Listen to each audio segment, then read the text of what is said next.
Hello everyone, welcome back to our channel. তো এই মুহূর্তে তোমাদের জন্য একটা বিরাট আপডেট রয়েছে। শুধুমাত্র মাধ্যমিক পাশে এসএসএফ কনস্টেবল রিক্রুটমেন্ট হচ্ছে। তো আজকের এই ভিডিওতে আমরা এই নিয়োগ সম্পর্কে ডিটেলসে জেনে নেব। কত কি এজ চাওয়া হয়েছে, স্যালারি কত দেওয়া হবে, কোয়ালিফিকেশন কি রয়েছে এবং তোমার এক্সাম প্যাটার্ন কি রয়েছে, সব এ টু জেড ডিটেলস জানবো। একটু স্কিপ না করে সম্পূর্ণ ভিডিও দেখতে থাকো। প্রথমত কোয়ালিফিকেশন কি চাওয়া হয়েছে, আমি তো সবার আগেই বললাম মাধ্যমিক পাস। তুমি যদি মাধ্যমিক পাস করে থাকো তাহলেই তুমি এখানে অ্যাপ্লাই করতে পারবে। নম্বরের কিন্তু কোনো কড়াকড়ি নেই, সিম্পল তুমি মাধ্যমিক পাস করলে অ্যাপ্লাই করতে পারবে। স্যালারি কত দেওয়া হবে এবং কোন পোস্টে এখানে নিয়োগ করা হচ্ছে, এখানে কিন্তু নিয়োগ করা হচ্ছে তোমার বারবার এবং ওয়াশারম্যান, এই দু ধরনের পোস্টে কিন্তু নিয়োগ করা হচ্ছে।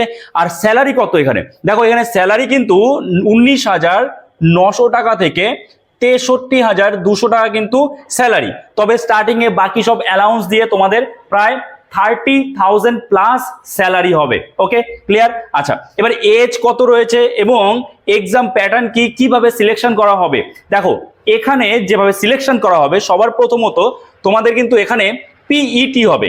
পিইটি অর্থাৎ ফিজিক্যাল এফিসিয়েন্সি টেস্ট, পিইটি। তারপরে কি হবে, তোমাদের এমসিকিউ টাইপ একটা রিটেন এক্সাম হবে, ঠিক আছে? তারপরে কিন্তু তোমাদের হবে ট্রেড টেস্ট। আচ্ছা, তারপরে লাস্ট কি হবে, ডিভি বা ডকুমেন্ট ভেরিফিকেশন এবং মেডিকেল হবে, ঠিক আছে? এই হচ্ছে তোমাদের সিলেকশন প্রসেস। ওকে, আচ্ছা, এইবার কথা হলো এই যে তোমাদের এমসিকিউ টাইপ যে এক্সাম হবে, মানে রিটেন যে এক্সামটা হবে, সেটায় কি কি থাকবে। দেখো, সবার প্রথমত জেনারেল অ্যাওয়ারনেস থাকছে, ম্যাথ থাকছে, ইংলিশ অথবা হিন্দি, যে কোনো একটা তুমি চুজ করতে পারো। এবং তারপরে জেনারেল ইন্টেলিজেন্স বা জিআই বা রিজনিং থাকছে। তো এবার এখানে এই যে জেনারেল অ্যাওয়ারনেস, এটা কত নম্বরে থাকবে? এটা কিন্তু থাকবে তোমার 15 নম্বরের। 15 নম্বরের থাকছে জেনারেল অ্যাওয়ারনেস। ম্যাথ কত থাকবে? ম্যাথ থাকবে 10 নম্বর। ইংলিশ আর হিন্দি, এই দুটোর মধ্যে যে কোনো তুমি একটা সিলেক্ট করতে পারো। অবশ্যই ওয়েস্ট বেঙ্গলের ক্যান্ডিডেট যারা ইংলিশটাই তোমরা সিলেক্ট করবে আশা করি। তো সেক্ষেত্রে তোমার এখানে থাকছে 10 নম্বর। ওকে, আর জিআই যেটা রিজনিং থাকবে হচ্ছে 15 নম্বর। এই হলো তোমার সিলেবাসের প্যাটার্ন, এক্সাম প্যাটার্ন এবং সিলেবাস। ক্লিয়ার? আচ্ছা, এবার কথা, অ্যাপ্লাই ডেট কবে?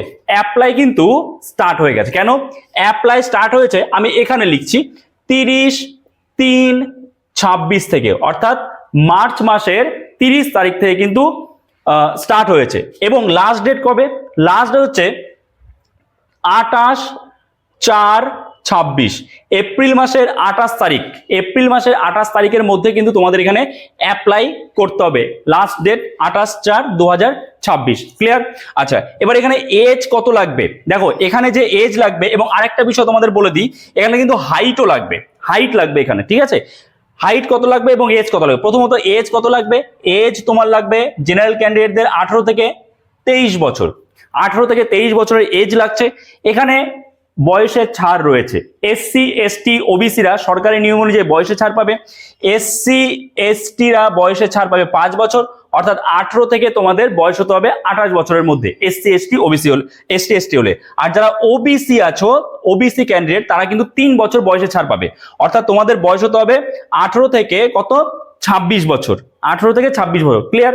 আচ্ছা, হাইট, এখানে হাইট কত লাগবে? এখানে কিন্তু হাইট লাগবে তোমার 170 সেমি। 170 সেমি কিন্তু হাইট লাগবে। এবং এখানে পিইটি রয়েছে, অর্থাৎ ফিজিক্যাল এফিসিয়েন্সি টেস্ট রয়েছে, ট্রেড টেস্ট রয়েছে। আর বাকি তোমাদের এগুলো তো তোমরা জানোই। এবার এর যে অফিসিয়াল নোটিফিকেশনটা, সেটা আমি ডেসক্রিপশনে দিয়ে দিচ্ছি। ডেসক্রিপশনে আমাদের টেলিগ্রাম চ্যানেলের লিঙ্ক আছে, ওখানে ক্লিক করলে তোমরা অফিসিয়াল নোটিফিকেশনটা পেয়ে যাবে এবং সেখান থেকে তোমরা ডিটেলস জেনে নিতে পারবে যে তোমার এখানে পিইটিতে কি কি থাকছে বা ট্রেড টেস্টে কি কি থাকছে, সব এ টু জেড ডিটেলস জেনে নিতে পারবে। ওকে, তো অবশ্যই সেই লিঙ্কে ক্লিক করে অফিসিয়াল নোটিফিকেশনটা ভালো করে দেখে নাও। ওকে, সো এই ভিডিওটা এখানেই শেষ করছি। যদি এই ভিডিওটা তোমার জন্য হেল্পফুল হয়ে থাকে, অবশ্যই লাইক করে দিও। চ্যানেলে নতুন হয়ে থাকলে চ্যানেলটাকে সাবস্ক্রাইব করে আমাদের পাশে থেকো। তো চলো, দেখা হচ্ছে নতুন কোনো ভিডিওতে। সবাই ভালো থেকো।